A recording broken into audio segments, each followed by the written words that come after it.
may bago ngayong pick-up ang GWM Netizens. Noong nakaraan na test drive natin yung kanilang pick-up. Ngayon, ito, bago na to. Kasama natin Sir RJ ngayon. Sir, anong tawag na dito sa bagong pick-up ni GWM? So, New Cannon, sir, yung tawag namin. New Cannon. New Cannon, sir. Yes, sir. May nabago ba sa face, sa front face? Sa harap, sir, yan, yung pinaka-grills niya, bago na yan. Black Before trims kasi- na. Yes, sir. Before ay And yung chrome. design niya rin, sir. So, tinatawag namin to ngayong Matrix Grill. Tingnan natin sa loob, tara. Sige, sir. Okay, sir. Dito tayo sa loob, pero una napansin ko, napaka-elegante na ng loob niya, no? Yes, sir. So, ito, sir, meron tayong leather seats. So, genuine leather siya. And also, kulay burgundy na siya. Oo nga, burgundy. So, very luxurious looking. Okay lang ako nakakita Merong ng center ano, armrest. burgundy sa pick-up eh. Oo, sir. Naka-highlight na siya. Sa display, sir, ano na siya, 12.3-inch touchscreen na siya. Yung ding instrument panel niya, kung makikita mo, sir, iba na rin siya, updated na siya. Pareho silang floating screen. Oo, Hindi na siya embedded dun sa dashboard. At the same time, yung pinaka-steering wheel niya, iba na rin yung design. So, yung steering wheel natin, yung pinaka-horn part niya, mas ano na siya, mas elegant na siya. Tapos yung emblem mismo nung Canon, nandun na, sir. Okay. And also, cruise control niya, sir, adaptive cruise control na meron na siya. Pero sineperate na siya, wala na siya dun sa steering wheel. Okay. So, may separate lever siya dun sa left side nung panel niya. Pati pala yung lever to, yung shifter ba yan? Yes, sir. Yung shifter natin, digital shifter. So, ito, sir, similar to dun sa shifter na meron tayo kay Tank. Oo nga, no? Tapos naging elegante na. Gustuhan ko dyan, hindi na wala yung mga physical buttons. Kasi Yes, syempre, sir. kapag nagdadrive tayo, mahalaga na may napipindot pa rin tayo, di ba? Yes, sir. Tapos kung Tapos, mapapansin mo, sir, yung physical buttons natin, meron na siyang separate button sa mga harness. So, yung mga yon, harness yon para kung sakaling magkakabit ka ng additional accessories. Okay. So, halimbawa, magkakabit ka ng fog light sa harap and winch, o kaya pag magtotow ka ng trailer, so pwede ka nang mag-connect, hindi ka na magpapagawa sa labas, sir. Tama, may nakaabang na. Yes, sir, nakabang na. And also, sir, updated na rin yung engine natin, 2.4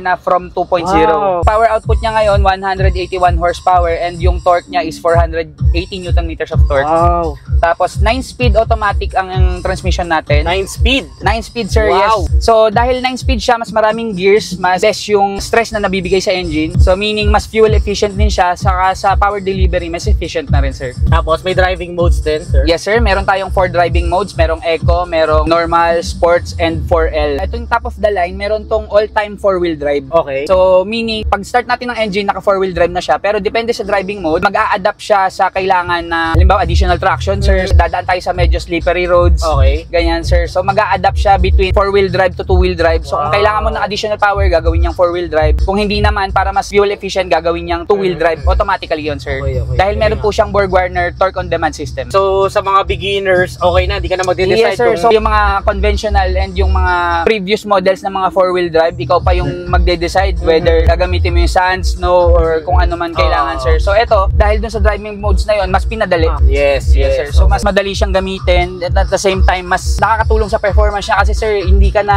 magta-transition eh. Siya na bahalang mag-transition dun, sir. And ano pa, may 360-degree monitor to. Ito, sir, ang monitor nito, meron siyang 360, pero at the same time, meron siyang transparent chassis view na 180. So, in Wow. total, 540 degree. Wow. So kung ipe-press mo yung button, sir, na may parang vehicle, basically yung transparent chassis view na yun, sir, dahil gagamitin natin siyang pang off-road. So kapag umo-offroad tayo, minsan pagka elevated yung road, hindi natin kita yung ilalim na part ng vehicle. Ang gagawin niya, sir, flash siya ng screen na kita yung ilalim. So makikita mo na lang doon yung gulong. Hindi ka na mahirapang maneuver kapag ka mag-off-road ka, sir. Itong bracket sa likod built-in na yan, stock na yan, sir. Yes, sir. Stock na yan. Sa tailgate, sir, ang mga nadagdag dyan, sir, meron tayong tailgate stepboard na doon sa dulo. Okay. So pag binaba mo yung tailgate na yun, sir, meron tayong retractable na stepboard doon, sir. So hindi ka na mahihirapang sumampa doon sa likod. Okay. Parang may bed liner na rin. Yes, sir. Built-in na yung bed liner natin. Spray on kung tawagin namin, Oh, sir. yeah. Yun din yung ginagamit na finish na yan, sir. Yan din yung ginagamit pang under chassis. And then merong wireless charging. Ito 50 ba? watts, sir, wireless charging. Storage, lalagyan ng coins, may ventilations din for the passenger, tapos meron din tayong mga charging USB ports. port. Yes, sir. Importante yan kasi yung mga smartphone ngayon. Power is, seats na to, sir. Power seats na, Yes, parehas. sir. Four-way, yes, sir. Four-way Ayun, adjustable parehas. power seats. Power seats All na, windows power natin, windows. naka-power window one touch, sir. Tapos Diba, may usually mga- driver side lang yung one touch, yung pag isang press mo, bababa na siya.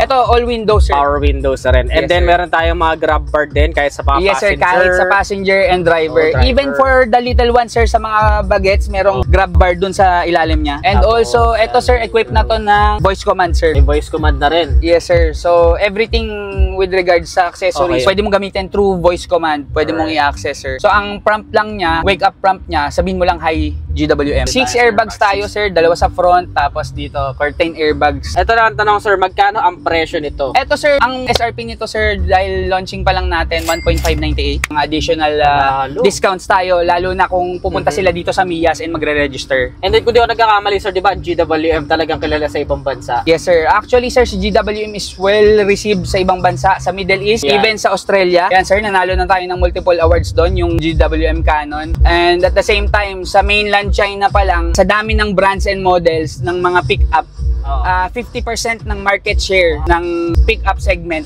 hawak ni GWM. Okay. Kung sakali nagda-doubt pa sila, meron ba to, sir, mga warranty? Yes, sir, may warranty tayo, sir. 7 years warranty. Yan, yun yung sinasabi ko, di ba? And also 5 star. Sa safety, sir, number 1, yan ang priority ng GWM. 5 star ang ating all model, sir. 5 star ang safety rating. May range na ba to kung ilang ang fuel consumption, sir? Sa fuel tank capacity, sir, 78 liters. 78, okay. Yes, sir. Sa average, sir, typical average, depending on the road conditions and your driving habit, nag-average lang naman siya ng mga 13 to 15, which is yung normal naman sa and then, segment niya. And also given na powerful yung engine, sir. Gasoline na ba to, sir? Diesel, sir. Diesel, syempre. yun, nung maganda. Tipid. Yes, sir. Alright, so yun lang, sir. Thank you so much po. Salamat You're welcome, po. sir. Okay, My okay. honor and my pleasure, sir. Yun, salamat. So yun, netizens, para sa inyo, sulit ba itong pinakabagong Canon ng GWM? Comment nyo naman dyan sa baba. Ano pa kayo mga ibang sasakyan na gusto nyo i-review natin next vlog? Comment your suggestions below. Again, this is Dan Adriano. Always keep it cool, ride safe always.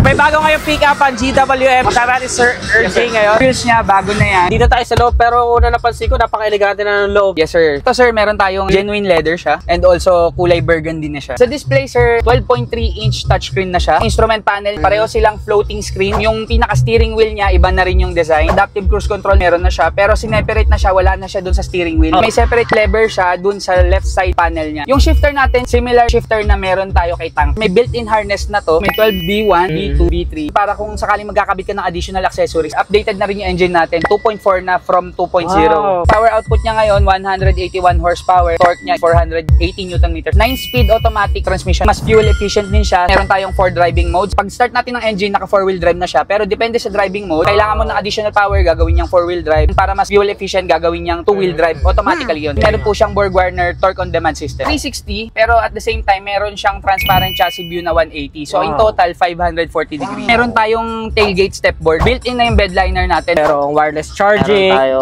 storage, yes, sir. ventilations din for passenger, USB import, port. power seats na, parehas. Yes, sir. All windows, sir. Power windows na rin. Grab bar din. May voice command na rin. 6 airbags tayo, sir, dahil launching pa lang natin, 1.598. 7 years warranty, 5 star ang ating mga unit. Sa fuel tank capacity, 78 liters. Nag-average lang naman siya ng 13 to 15. Gasoline na ba to, sir? Diesel, sir. Diesel, syempre. yun, nung maganda. Para sa inyo, sulit ba itong Canon ng GWM? Comment nyo naman dyan sa baba.